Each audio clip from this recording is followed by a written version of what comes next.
नमस्कार, मी प्रणिता बोरसे. आपण पाहत आहात TV9 मराठी आणि बुलेटिनच्या सुरुवातीला बातमी आहे प्रयागराजमधून. प्रयागराजच्या महाकुंभमध्ये चेंगराचेंगरीची घटना घडली आहे. चेंगराचेंगरी दरम्यान अनेक जण जखमी झाल्याची माहिती आहे. तर पंतप्रधान मोदींनी मुख्यमंत्री योगींशी संवाद साधलाय. तात्काळ मदत करण्याचे पंतप्रधान मोदींनी निर्देश दिले. पंतप्रधान मोदींनी कुंभमेळ्यातील परिस्थितीचा आढावा देखील घेतलाय आणि या घटनेत 10 पेक्षा जास्त भाविकांचा मृत्यू झाल्याची देखील भीती व्यक्त करण्यात येते. महाकुंभमध्ये ही चेंगराचेंगरी झालेली आहे. ही काही दृश्य देखील समोर येत आहे. मध्यरात्रीच्या सुमारास ही घटना घडलेली आहे. पंतप्रधान नरेंद्र मोदी यांनी देखील परिस्थितीचा आढावा घेतला. तर महाकुंभमधील घटनेचे हे व्हिडिओ देखील आपण पाहत आहोत आणि ही सध्याची लाईव्ह दृश्य आहे. चेंगराचेंगरीनंतरची ही काही लाईव्ह दृश्य आहे. तर अद्यापही या ठिकाणी गर्दी मोठ्या प्रमाणात आहे आणि बंदोबस्त देखील तैनात करण्यात आलेला आहे. रुग्णालयात जखमींना दाखल करण्यात आलेला आहे. अधिक अपडेट आपण घेत आहोत आमचे प्रतिनिधी आनंद पांडे यांच्याकडून. आनंद, काय अधिक अपडेट आहे या घटनेनंतर? यहाँ पे बंदोबस्त जिसमें जान चली गई, जाने की संभावना, काफी सारे लोग जख्मी हुए हैं जिनका इलाज यहाँ पुलिस के रोड जो है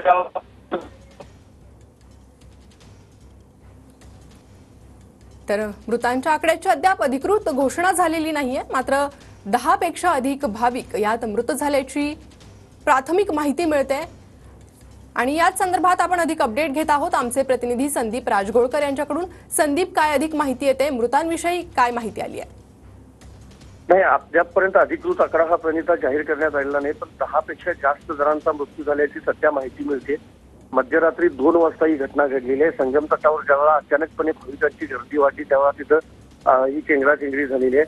आतापर्यंत अपडेट हे आहे की पंतप्रधान नरेंद्र मोदी आणि केंद्रीय गृहमंत्री अमित शाह यांनी मुख्यमंत्री योगी आदित्यनाथ यांच्यासोबत फोनवरून चर्चा केली आणि शक्य तितकी मदत करण्याचे जे निर्देश आहेत ते देखील दिलेले आहेत. तेव्हा केंद्र सरकार देखील या संपूर्ण गोष्टीवर लक्ष देऊन आहे. प्रयागराज मधलं मेडिकल कॉलेज जे आहे त्या कॉलेजमध्ये सध्या मृतदेह हे ठेवण्यात आलेले आहेत. त्यांचे गंभीर जखमी आहेत त्यांच्यावर देखील उपचार त्याच रुग्णालयामध्ये सुरू आहेत.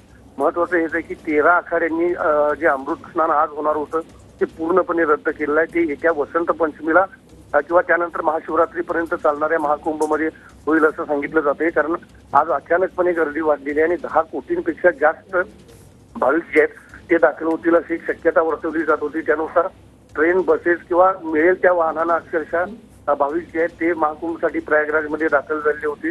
आणि त्यानंतर आपण पाहतो की ही मोठ्या प्रमाणामध्ये चेंगराचेंगरी झाली होती. सध्या आखाड्यांकडून कुठलंही स्पष्टीकरण देण्यात आलेलं नाही. मात्र जे अमृत स्नान होतं ते रद्द केलं आहे. त्यामुळे प्रशासनाकडून त्यांच्यासोबत चर्चा आज होणं खरं तर अपेक्षित आहे. पुन्हा हे स्नान सुरू केलं जातं का? मात्र इतर आखाड्यांमधलं जे स्नान होतं ते सुरूच राहणार असल्याचं प्रशासनाकडून स्पष्ट करण्यात आलेलं आहे. आता जी परिस्थिती आहे ती पूर्णपणे नियंत्रणात आहे. अनेक ठिकाणी जी मोठी गर्दी झालेली होती ती कमी करण्यात प्रशासनाला यश आलेलं आहे. दृश्यांमध्ये आपण जर पाहिलं तर 2 वाजता जी काही घटना घडली त्या घटनेमध्ये अक्षरशः काही लोक व्हीलचेअर वरून देखील त्या स्नानासाठी त्या ठिकाणी आलेले होते. मात्र ज्यावेळा ही चेंगराचेंगरी झाली तेव्हा इतक्या मोठ्या प्रमाणामध्ये त्या ठिकाणी भाविक होते की प्रशासन किंवा पोलीस देखील काहीही करू शकले नाहीत. आणि त्यामध्ये ही खरं तर दुर्दैवी जी घटना आहे ती घडलेली आहे. आज दिवसभरात देखील मौनी अमावस्येच्या स्नानानिमित्त मोठ्या प्रमाणामध्ये भाविक येण्याची शक्यता आहे. मात्र कुठल्याही अफवांवर विश्वास ठेवू नये भाविकांनी असं आवाहन प्रशासनानं केलेलं आहे. संदीप, धन्यवाद या सविस्तर माहिती संदर्भात. तर कुंभमेळ्यात काल चेंगराचेंगरी झाली ते देखील दृश्य आपण पाहतोय आणि दुसरीकडे कुंभमेळ्यातली सध्याची दृश्य आहे. सध्या परिस्थिती नियंत्रणात आहे आणि या ठिकाणी भाविकांची गर्दी अजूनही वाढतेय असं कळतंय. तर महाकुंभ मेळ्यात काल ही चेंगराचेंगरी झाली होती. यात अनेक जण जखमी झालेले आहे आणि 10हून अधिक जणांचा मृत्यू झाल्याची माहिती समोर येते. मात्र अद्यापही हा अंदाज व्यक्त केला जातोय, आकडा समोर आलेला नाही आहे. तो यही जनता से अपील करना चाहूंगा कि आप आज के दिन को छोड़ करके आप बसंत पंचमी आने वाली है तो आप स्नान करें और जो श्रद्धालु जिस घाट पे है संगम में जाने का प्रयास ना करें। हमारी सबसे बड़ी जो ये दुर्घटना जो घटी है वो संगम पे जाने के लिए हुई है। इसलिए मैं देश विदेश के जितने श्रद्धालु है जो प्रयागराज में है, जहां भी आपको गंगा जी दिखाई देती है वहां स्नान करेंगे, आप पुण्य के भागी बनेंगे। महाकुंभ में आने वाले सभी श्रद्धालुओं से अनुरोध कर रहा हूं कि आज क्षमता से अधिक भीड़ आ गई है प्रयागराज में। इसे संगम का आग्रह छोड़ दें और अपने अपने निकट वाले घाट पर स्नान करें। जो भी वीआईपी यहाँ आया, सिर्फ प्रशासन उसकी जी हजूरी में लगा रहा। इसके अलावा इस प्रशासन को इस कुंभ से कोई मतलब नहीं था, किसी भी व्यवस्था से कोई मतलब नहीं था।